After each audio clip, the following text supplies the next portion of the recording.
Can I take James Daly first?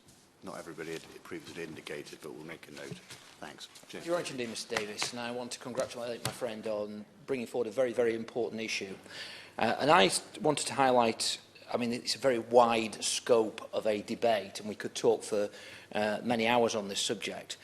But I wanted to talk about the interconnectivity between the food and drink industry and our market in this country, and how we can ensure that whether you are a supplier of food and drink, big or small, local or national, you have the best possible conditions whereby people are going to buy the things that you produce.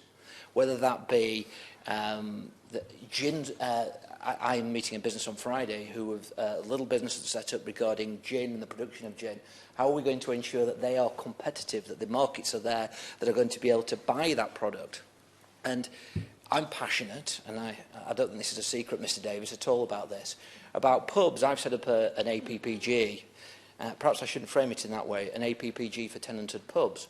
And one of the things about that, which I think is directly linked into the argument that my honourable friend has put forward, is that we cannot see the food and drink industry as just a sole body. It's interconnected to so many different markets. If we don't have tenanted pubs that are going through a very difficult period, these are the buyers of the meat from the local farmer, from the drink supplier that I've just said. And so to allow the industry to flourish like we all want to see it to do, we have to support those sectors which are the market for it. So that's pubs, that's restaurants, that's pubs in my constituency, like the Waggonmakers, the Dungeon, the Two Tubs, which just won my Pub of the Year competition, Mr Davis.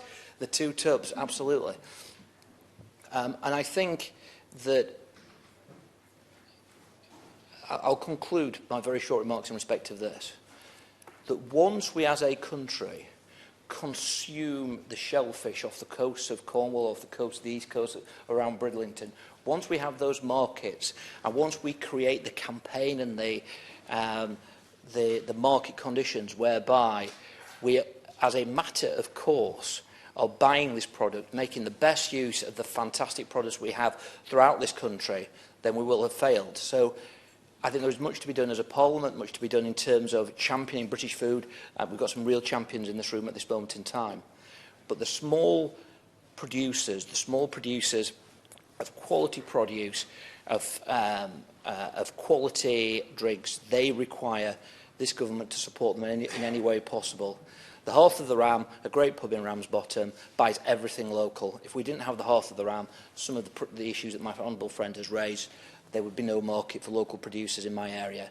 So I've concluded my remarks in respect to a very local, small producer, which is part of the debate, but I fully accept that the scale of the contribution of the food and drink sector to our economy should not be overestimated, should not be underestimated, should I say.